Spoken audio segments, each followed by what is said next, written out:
Okay, so let's get back to Mark. Some have suggested that Mark may have written his gospel with the intent again of redeeming himself to Paul or with Paul. I don't go with that view, but we do know that by AD 60-62, Mark was in Rome, and by that time Paul had changed his mind toward Mark. If that were the case, it would explain the similarities between Mark and Romans, despite the fact that Mark got his information from Peter. As far as the key verses, you have chapter 8, 27 through 31. And Jesus went out and his disciples into the towns of Caesarea Philippi. And by the way, he asked his disciples, saying unto them, who do men say that I am? That's the big messianic question, right? Every knee shall bow, every tongue will confess, ultimately, eventually admitting that he is the Lord. But that's a question that I think everybody needs to answer. Who do men say that I am? And they answered, John the Baptist, some say Elias, others one of the prophets. And he saith unto them, King James Version, but whom say ye that I am? And Peter answered and saith unto him, Thou art the Christ, you are the Messiah. And he charged them that they should tell no man of him about the news. Don't declare my messianism or my messiahship yet. And he began to teach them that the Son of Man, which is a Danielic term for the Messiah in Daniel, the Son of Man, not just the normal Son of Man, the Son of Man must suffer many things and be rejected of the elders. Of course, you got the suffering servant in Isaiah 53, Psalm 22, and elsewhere. So he'll be rejected of the elders and of the chief priests, the scribes, and be killed. And after 3 days rise again. Then in 1045, for even the Son of Man came not to be ministered unto, but to minister, and to give his life a ransom for many. So there you have ultimate servanthood in Matthew. Mark's gospel only it's interesting if you compare the sermon in Acts, where you see almost a perfect parallel between Peter's sermon in Acts 2:14 through 39 and Mark's gospel, indicating therefore that Mark relied on Peter as his primary source, and then Peter and his alternative name, which was Simon, um, he's named more per capita, if you will, in Mark than any of the other Gospels, and is often set apart as the disciples and Peter, the disciples and Peter in Mark 16:7. That would be a key verse. As far as women are concerned, key people, maybe because he was the son of a widowed mother, Mark's gospel places special attention on the role of women. That's interesting. Though his gospel is condensed, right? It's the shortest gospel that we have. Mark yet includes almost all of Jesus' miracles involving women. He also included the poor widow giving all that she had. Remember the widow's mite, and the woman anointing Jesus' feet with perfume. Women are not always shown in a positive way. That's also the case. They're not always put in the best light. That has nothing to do with discrimination. He's just reporting things as they occurred. Nonetheless, the most prominent event that women play a central role is surrounded around the crucifixion, including the resurrection. Mary Magdalene, Mary the mother of James, and Joseph, and Salome, and many other women who came up with him to Jerusalem are present at the crucifixion, looking on from afar, of course. Therefore, women were obviously present at his death, and we also know that the women discover the tomb empty. That would be one report, and then Jesus appears first to Mary Magdalene.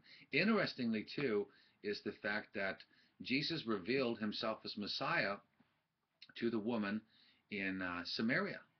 And the Samaritans, remember, they had nothing to do with the Jews in Jerusalem. They would literally walk on the other side of the Jordan River to avoid even stepping on the ground or the pavement that bordered Samaria. So, you're not supposed to speak in women during the daylight. What's she doing there drawing water in the middle of the day? And, of course, he reveals his coming from Jerusalem, he tells her that he is the Messiah, and that is mind blowing when you think about it, given the first century culture of women. And of course, wherever Jesus goes, women's rights will flourish. You have Jesus' baptism in chapter 1, verses 9 through 11. The first act of Jesus in Mark's gospel is his baptism. He doesn't start with the birth, and then you have then an emphasis on Jesus' activities. Then Jesus feeds the 5,000 in chapter 8, 1 through 9. In the middle of Mark's narrative is the event which typifies the message of Jesus as the servant. Out of compassion, Jesus miraculously feeds the 4,000 followers. It's interestingly, if you look at him feeding the 4,000 from the perspective of Jesus being a servant, I think you can say he fed these hungry folks out of compassion, not just to prove a point. Then you have Jesus' death and resurrection in chapter 15, verse, let's see, 24, and then you have chapter 16 and verse 8. As the ultimate act of servitude, of course, remember he had to give himself a ransom for all. Jesus is the suffering servant who dies by crucifixion, but he doesn't stay dead. That's the good news. When the women go to the tomb, they find it empty, and they are told by an angelic messenger that he is no longer dead, but alive. As far as theology in Mark, you have Jesus as servant, you have Jesus suffers, and then you have discipleship. As far as servanthood, again, Jesus is emphasized in Mark as the king who came to serve, not a king that's being served. He's giving his followers an example, showing the compassion of God. Concerning the suffering Messiah, Jesus is shown to be the prophesied suffering servant all over Mark, often warning his disciples that he would suffer many things. And boy, did he. He would be rejected and treated with contempt and ultimately killed. And then you have discipleship.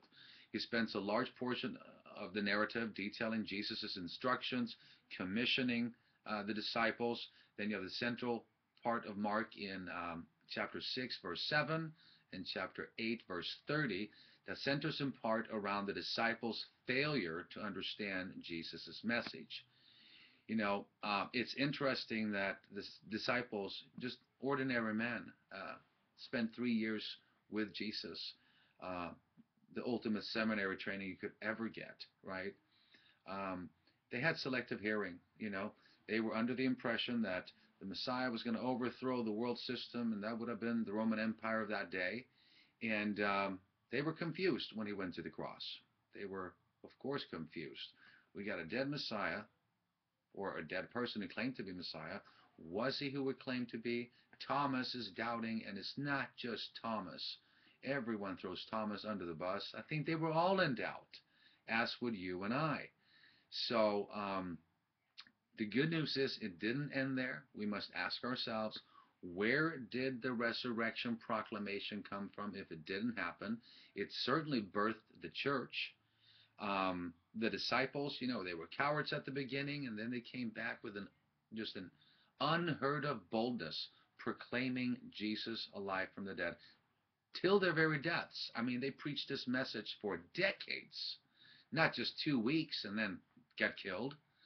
And the good news is, where is the body? No one could produce the body. And it's just unreasonable to think that they would give their lives for a lie, you know. Something changed in their life that just radically transformed their way of thinking. They knew that immortality was true. It's not just a general resurrection in the end. You know, just like Jesus said to the thief on the cross, today you'll be with me in paradise. So that wraps up Mark, and we'll approach Luke next. All right.